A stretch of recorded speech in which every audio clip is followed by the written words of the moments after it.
నేను సాధారణంగా సంతోషంగానే ఉంటాను. సాధారణంగా ఇతరులు నాకెంత పని ఇస్తే అంత పనిని తీసుకుంటాను. అయితే కొన్ని దినాలలో పని ఎక్కువైపోతుంది. దినచర్య మీటింగులతో, అపాయింట్మెంట్లతో, ఫలానా టైంకి పూర్తి చేయవలసిన కార్యక్రమాలతో ఊపిరి సలపనంత ఒత్తిడిగా ఉంటుంది. తరచుగా విపరీతమైన పని, పిల్లల్ని సాకడం, ఇల్లు చక్కబెట్టుకోవడం, ఇతర బాధ్యతలు ఒక్కడే చేయలేనంత కష్టంతో నా జీవితం కూడి ఉంటుంది.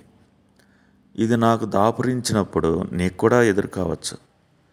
నాకు కొన్ని ఉపాయాలున్నాయి. అంతా వదిలేసి నిమ్మకు నీరెత్తినట్టుగా కూర్చొని నా మీద ఆధారపడిన వారిని అందరినీ ఎవరి కర్మకు వారిని విడిచిపెట్టడం ఒకటి, లేదా మొండిగా బండగా చాకిరీ చేస్తూ ముక్కుతూ మూలుగుతూ నన్ను చూసిన వారందరికీ వీడు మొదటి ఉపాయాన్నే పాటిస్తే పోయేది అనిపించేలా చేయడం. యేసు మార్తతో చెప్పిన మాటను జ్ఞాపకం చేసుకొని నా దృక్పథాన్ని సవరించుకోవడం. నీవనేకమైన పనులను గురించి విచారం కలిగి తొందరపడుచున్నావు అని యేసు మార్తతో అన్నాడు. ఆమె సోదరి మరియ ఎవరు కూడా తన నుండి లాగేసుకోలేని దానిని ఎంచుకున్నదని ఆమెకు చెప్పాడు. మనలో అనేక మంది వలె మార్త తన సేవలో ఎంతగా